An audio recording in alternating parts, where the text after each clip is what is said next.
And we'll keep it moving. I might just run Blue Baby back while I'm kind of the mindset, you know?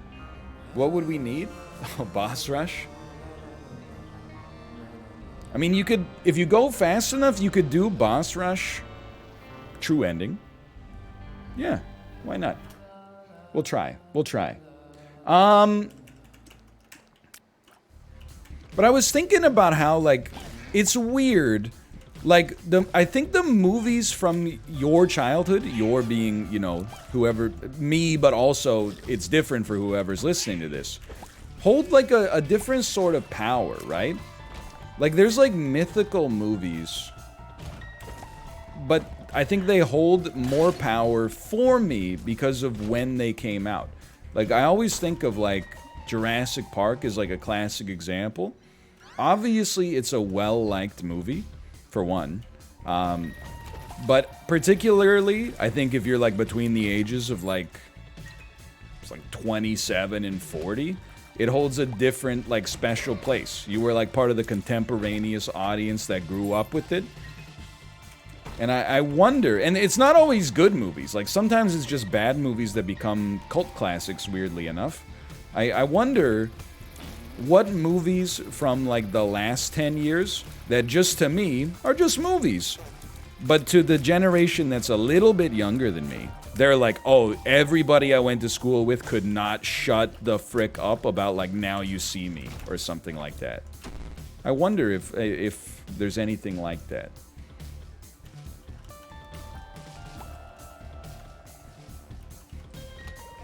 I don't know if it's Now You See Me. I'm just throwing that out there. I could understand Frozen. Yeah, okay. Avengers stuff. Well, I think, like, some of these are definitely, like, from my generation. Not those ones, to be fair, but like Anchorman, Dodgeball, like all the, like, golden era Will Ferrell stuff, and, you know, stuff from that like The Hangover one, at least, kind of fits the same bill. Like, they have a special power because of the age I was where I saw them. Zoolander. It's like, it's one of those things where it's like the era in which you grow up, like, affects what you actually find enjoyable in movies, right? Like, if you ask anybody, like, what's your favorite movie? There's, like, I would say probably, like, an 85% chance. I think we got a fish, man. Teach a man to fish, he'll take stitches after spending 2 cents. There's an 80% chance plus that they're gonna say a movie that came out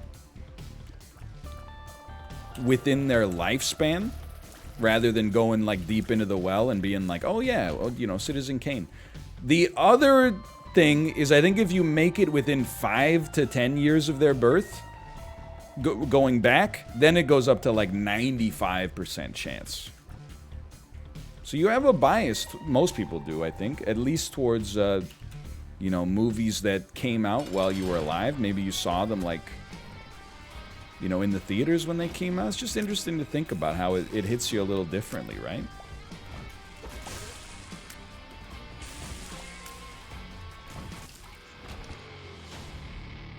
I take. Oh, God! I take.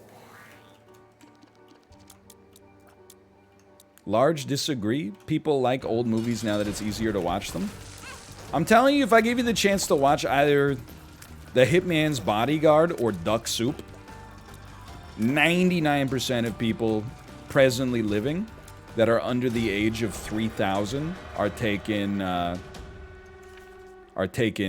Hitman's Bodyguard, even though it's trash, over Duck Soup, where the joke is that, like, the guy pretends that he's his own reflection. Anytime, I'm sorry to go down this road. Anytime I hear someone talk about Duck Soup as if, like, oh, it's so funny, I laughed until I cried, I always think of that Mr. Show bit where the guy's like, he's talking to his friend and he's like, have you seen anything good on TV lately? And he's like, television. Notice I don't call it TV, because TV is a nickname and nicknames are for friends, and television is no friend of mine. Here, I own the last real piece of media that was ever created, and he pulls out like one of those Edison audio cylinders and puts it into the gramophone, and he's like, listen to how real it sounds. The snaps, the crackles, it's so electric. That's how I saw Duck Soup on TV like a couple years ago, and I was like, humor's come a long way. No offense, Groucho Marx. Ripped to a legend.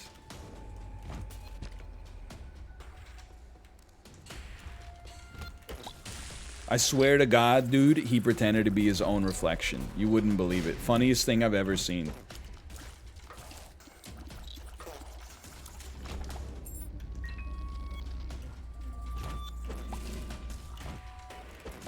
Thoughts on people's favorite movie being anime?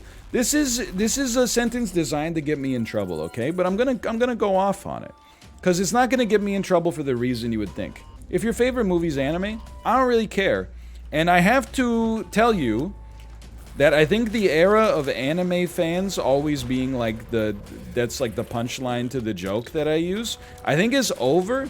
Just because, like, now when I scan someone's post history because they've said something maybe a little annoying on the subreddit, you're gonna force me to say it, aren't you? It used to be anime IRL, Genshin Impact, furry IRL, r/cringe. Now it's r/cryptocurrency, r/safe moon, r/super stonk, r/AMC diamond hands emoji. So there was a sea change happened in the internet, and I'm not sure if it's the same people or if one group just got louder and larger, but it has now reached the point where I'm like, I can guarantee when I click on this, I'm gonna see a post, like your post about like analyzing a joke that I made that was clearly a joke. I know I'm going to click on this and see 17 posts on r/superstock in the last 24 hours. I guarantee. Okay. We don't need to go too much further than that. I don't want to ruffle too many feathers. I'm in this picture and I don't like it.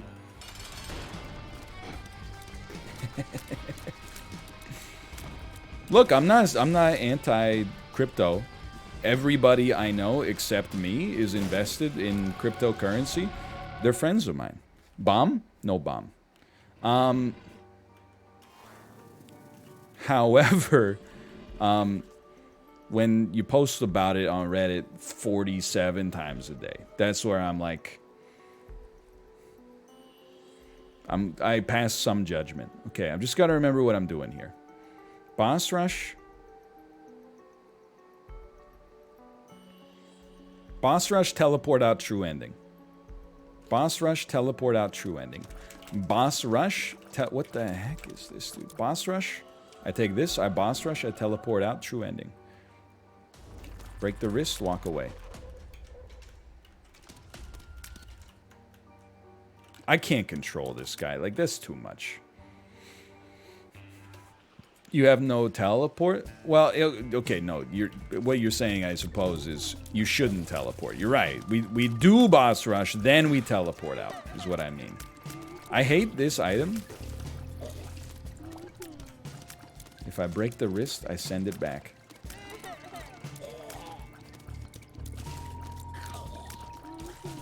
I mean, you're gonna make me cyberbully. Oh, frick, you're gonna make me cyberbully. Again, I'm not...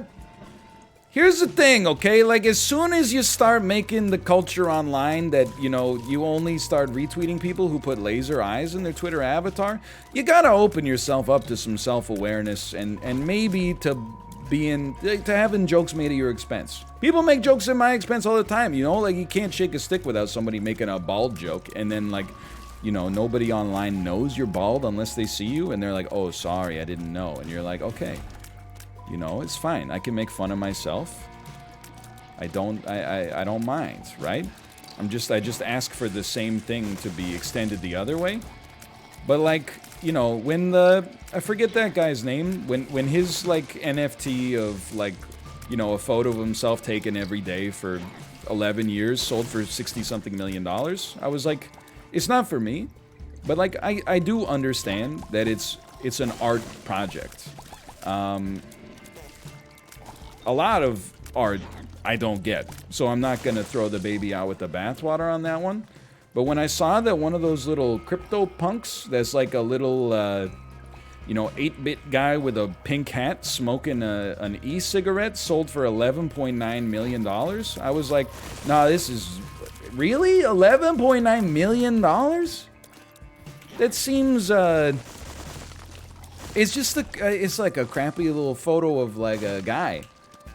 It's not even a photo, I should say, but you know. I get it, like, it's because it's rare. But, like, there's a lot of, like, rare stuff. Like, I could, like, take a dump in the toilet and be like, you can own it, and I'm not gonna make another one with the same blockchain ledger indicator. This is trade offer, I win.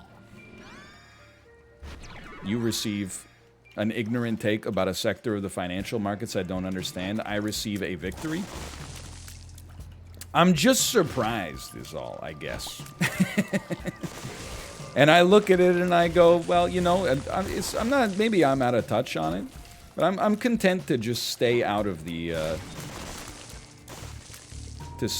market, I think.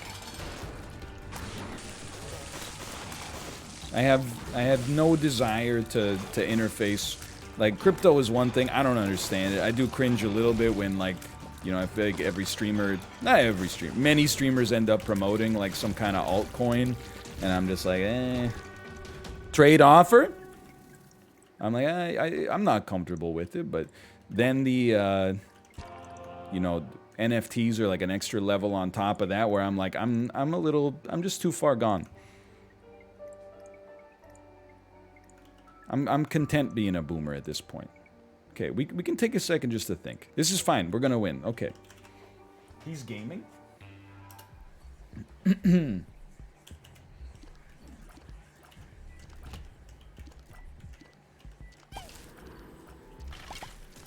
I turn your bald head into an NFT? I'm a big fan of the idea that, like, a fool and his money are soon parted. And you can take that for how you will.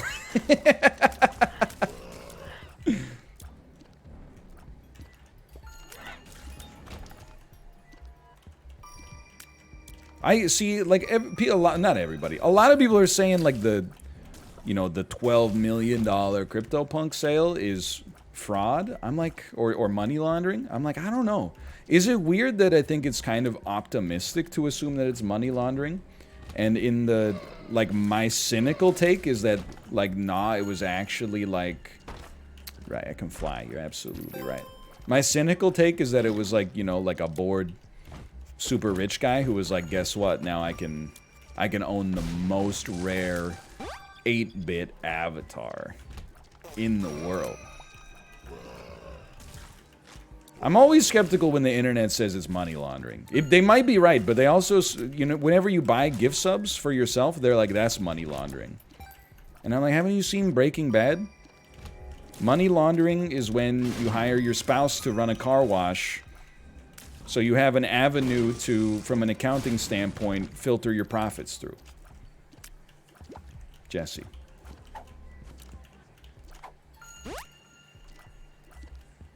When money dirty and you place in washing machine. Exactly.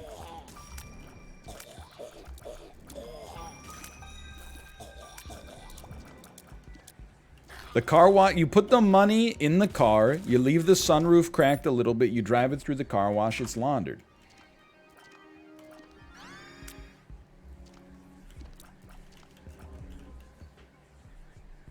Trade offer, I receive a key. The end. This is High Priestess, because it's always High Priestess.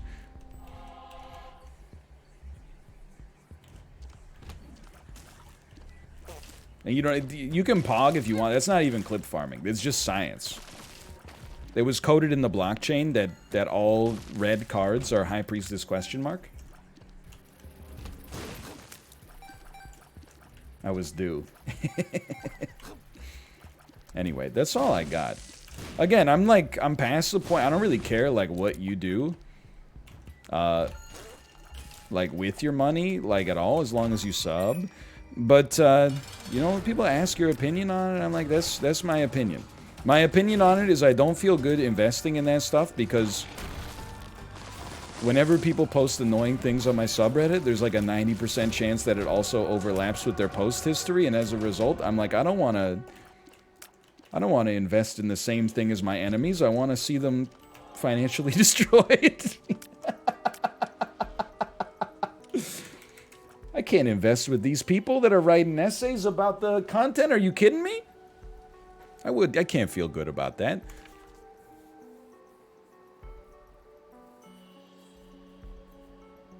Okay, hold on.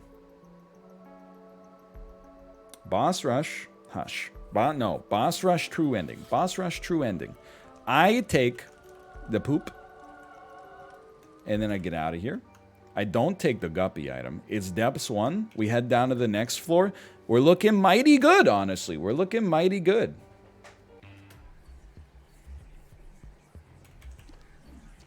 Well, people are like, what about Wealth Simple? That's what I'm trying to tell people. Wealth Simple is like, it aligns with my interests. It's like, it's a boomer app. They won't let you buy Safe Moon. They have too much respect for you. At least yet, you know, that things could change over time. Excuse me? Okay, this is decent.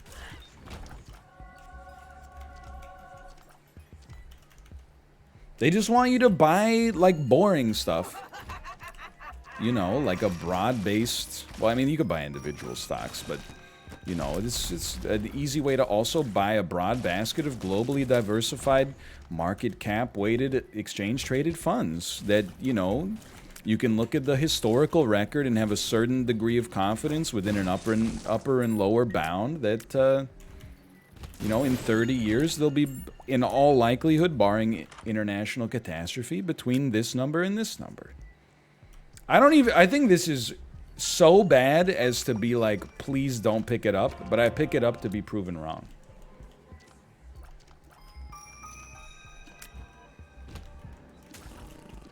Now, the one thing I will say before I get, I mean, apes together strong, is I also understand where, like, the movement for the meme stocks has come from, you know, you know, I was talking the other day about that ridiculous stat where, like, Mark Zuckerberg is, he represents just by himself 2% of millennial wealth, and, you know, home prices have, oh, there we go. Hold on, we need a bomb. Gone up 30% in a year, where unemployment, like, also hit something like 15 or 20% in the United States of America. Like, so trust me when I say I understand where it comes from. I just wish you'd also stop calling me a boomer because I own the S&P 500 instead of a movie theater chain. But anyway, I digress. I'm genuinely rooting for you. There's our bomb. Just stop making fun of me, and I'll stop making fun of you. It's that easy.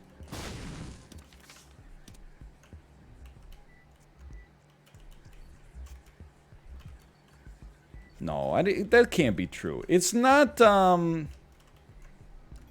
Zuckerberg has 2% of millennial wealth. He doesn't have 2% of global wealth, and then, millennials have 4%. Like, I see where you're coming from there, but I think you gotta re-roll the statistic. There's no way Mark Zuckerberg has 2% of global wealth, because he's like the 6th richest man in the world. I get that there's like a wealth inequality, don't get me wrong, but you start doing the back of the napkin calculation and you're like, wait a minute. I think that means corporate overlord Jeffrey Bezos has more wealth in the world. It's got to be close, don't get me wrong, but yeah, American millennials have 4% of the country's total wealth, and Mark Zuckerberg has 2% of all millennial wealth in America, which is still a ton, for the record. You did it. Boss rush, teleport out after boss rush, true ending, trade offer, doesn't matter really what we take. Maybe Polaroid would have been more useful here. We have 1 luck, but Eve's Mascara. I love Ghost Pepper, man, but Eve's Mascara is that's the ticket right there. Anyway, I apologize for speaking about financial issues. It's crazy to think about, for sure.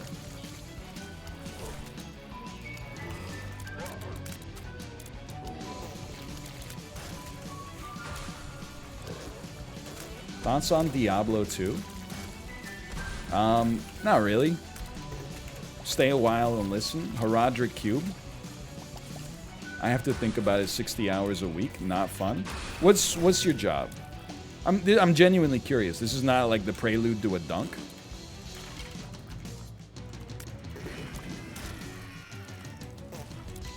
I always wonder what, like... I bet financial advisors have a lot of funny conversations.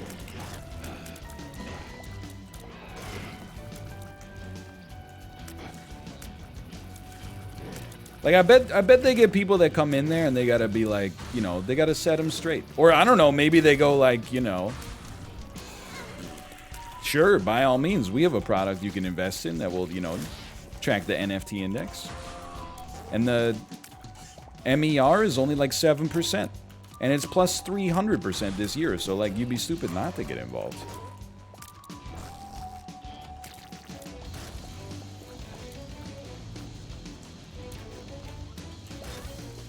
But this, it goes back to, like, that my end game for, like, YouTube content, for sure, is just eventually starting a podcast where I have people that have jobs that I have never interfaced with come on, and I ask them unbelievably stupid, broad questions about their job.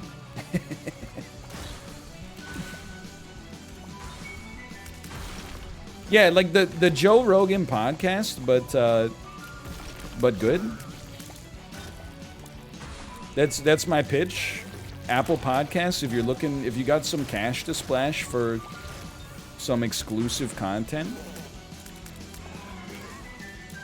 Netflix has refused to give Malf and me the simple life treatment I've asked for. I work retail at Target. Ask me anything. What's the dumbest thing a customer's ever said to you at the store? They can't answer that? They can answer that. It's unless their name on Twitch is like their own username. Or their legal name, I should say. The fool. Dunky, dunky, dunk. It's a podcast about nothing. Do you work here while I'm in a full uniform pushing a Target brand cart holding a walkie-talkie? Make something up next time. Like, if somebody asks you, make something up ridiculous. Like, because that's not, you gotta check. I mean, when you ask somebody, if you need a prelude to speak to a staff member, right? So I feel like it's just polite to go like, do you work here? That being said, I can relate because I also dunk on those questions all the time.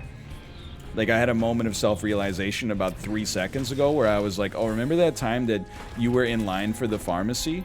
And then, oh, like you're doing right now? You were in line outside the pharmacy when COVID was at its peak. And then somebody said, are you in line for the pharmacy? And what I said in real life was, yeah. What I said on Twitter, though, was, nah, man, I just like the vibe here. So I'm definitely being a little hypocritical. No denying that. But I think it's hypocritical to accuse someone of hypocrisy without acknowledging your own hypocrisy. It's High Priestess, thank you. Really appreciate that one.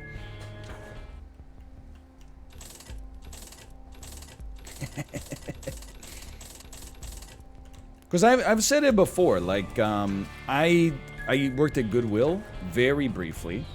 And there were a couple, I mean, of the ridiculous things that happened, people donated, you know, bags of soiled clothing, or literally just dropped their garbage off, like bags full of like food waste and stuff in front of the Goodwill, which I can only imagine somebody was like, oh, if I give it to Goodwill, they'll sort through the food waste and, I don't know, sell back those banana peels so I don't have to feel bad about littering. I have no idea. But then also, you know, everything is there from customer donations, right? So, like, I was working on the floor one day and a lady was like, oh, can you help me? Like, there's supposed to be like a little piece that goes with these blinds so I can affix them to the window of my truck. Do you have it? And I was like, well, if you don't see it, it's not there. And then she said, well, can you order it in? And I was just kind of like, it's not really what we do here. It's not illegal to ask, but could... It's not the business model. What we can do, I'll tell you what, I could hope that they drop off, they come back later and drop off the piece and go, hey, 6 months ago I donated these blinds, but I forgot this piece, and now can you put it, and then I'll give you a call. Anyway, that part, that's just my headcanon. As I've turned this tale over and over in my brain for the last 17 years or something. So I'm always interested to hear, like, you know, people's bad customer stories. Because I feel like there are a staggering amount of people out there that, well, let me rephrase. I feel like there's a small amount of people out there that cause all of the customer service issues, or at least the vast majority. Someone in chat said I work at Walmart, and a lady tried to get me fired because the store didn't have any limes. She should be in prison forever. She should not be able to get out, and she should be incarcerated for the rest of her life. Also, like, come on, I'm imagining you're in the United States of America. Bro, that's a tropical fruit. You should just be amazed that you're able to get limes in Minnesota at all. They don't grow there. It's a miracle of the modern supply chain and logistics network that you're able to just assume that every grocery store in your zip code is going to have limes at all given times. One store not having limes, you want to get somebody fired that had nothing to do with it? I'm sorry. Welcome to prison. It's a 100-year sentence. Okay, we are not buying that. Okay, stop, Mom. Stop. Come on. Stop. Don't. Oh, Dad, come on. Can't you guys see you're in love? I'm leaving. Good. Leave. We'll be fine without you. Abandon us like you abandoned yourself. So that's a Kramer line from Seinfeld. I apologize. I'm sure, like, it's a testament to the service industry that many people are, they're writing things in chat and the stories are ridiculous, but I'm not reading them because they're not ridiculous enough to be noteworthy. By which I mean to say, it's insane that it's happened to you and it's so common, but people are so familiar with, like, all of the, you know, the absolute nightmare customer service stories that, like, just being yelled at for something ridiculous, like, doesn't even break a sweat anymore.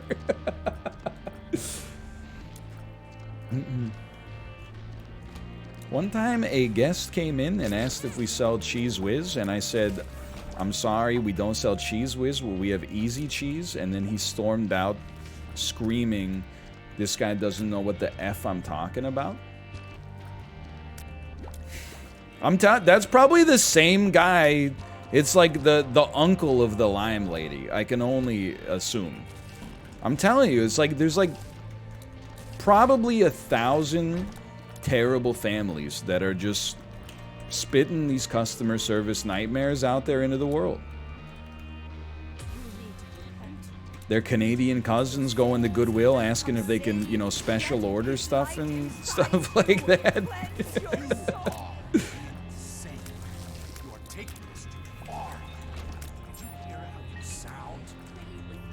Through text? Begging for the location of the blind suction cup through text? One time a customer came into my store and murdered me. Wow, that's... Did you get better? One time a lady came into my store and told me that the service was so bad she was gonna write a letter to President Trump to tell him. Can I tell you that that's horrible? But in its own way, and I'm being very careful with my phrasing here. This is a weird way to describe it, don't get me wrong. But it's kind of cute that, like, in her head, that's how the world works. It's like when the mind of a child is on display. And you're like, you know, I'm going to write a letter to Santa and he's going to, you know, make mom and dad get back together. Like, it's that level of naivete that's like, you know, dear Mr. President, I was at a Bass Pro Shops and you won't believe how long I had to wait in order to get help in the deer call section. Like, we're gonna... National Guard's gonna be on that stuff within 12 hours.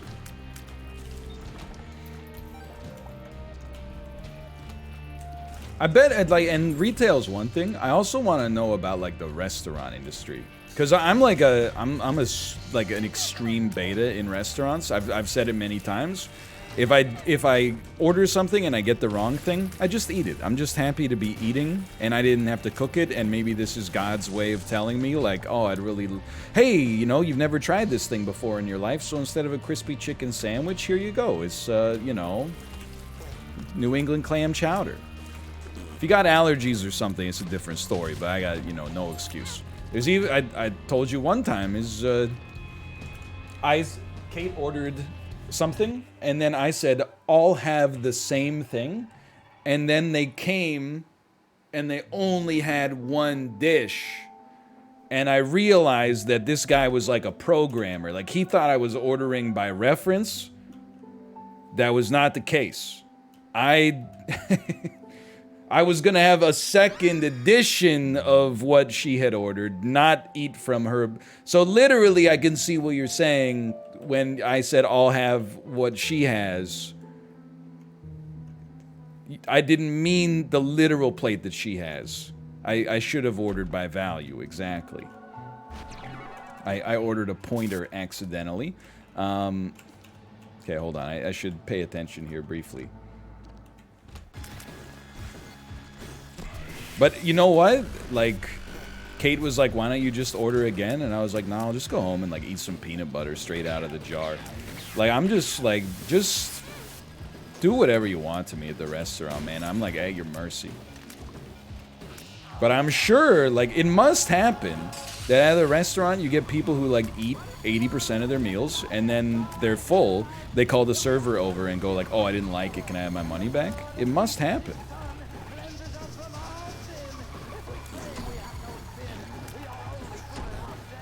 I don't know how much it happens. I've never seen it happen, and I've eaten in restaurants. But I've also, you know, I've never worked in a restaurant, so I don't know.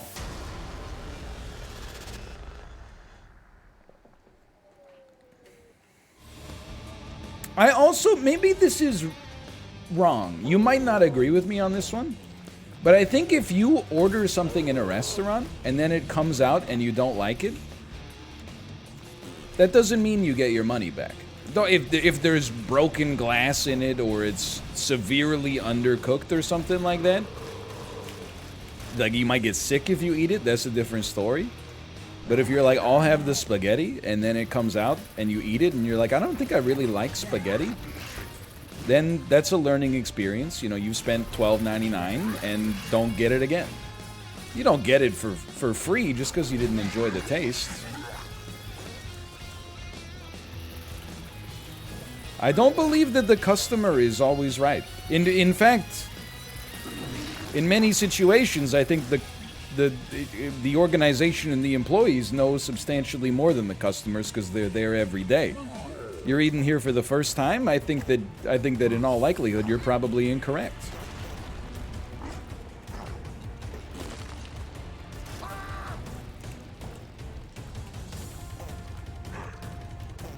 It is nice to have a friend who's not afraid of authority, though. I remember one time we were in Whistler, and, like,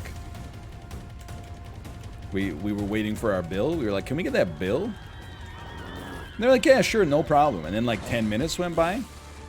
And then we're like, oh, yeah, hey, excuse me, can we get the bill? And they still didn't bring the bill. So then one of my friends was like, I'm gonna go back and talk to them. And I was like, oh, shit. And then the beauty was, they also didn't bring me my drink that I had ordered earlier in the meal. So he went back and he was like, hey, we asked for our bill like 20 minutes ago, and like, this is ridiculous. Also, we never got our drinks that we ordered. And then he came back and he was like, oh yeah, they comped like 50% of the bill and it's covered. And I was like, whoa, oh, thank you. It was like having a peer who is also like your dad. It was it had been a while since I felt protected, since I felt held.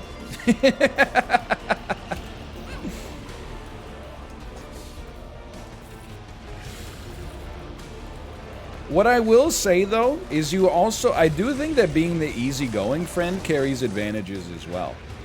Like, you might think that, you know, oh, like, they didn't give me what I ordered, like, I'm gonna be miserable for the rest of the meal. Like, for the most part, I'm like, nah, dude, I'm just having a good time.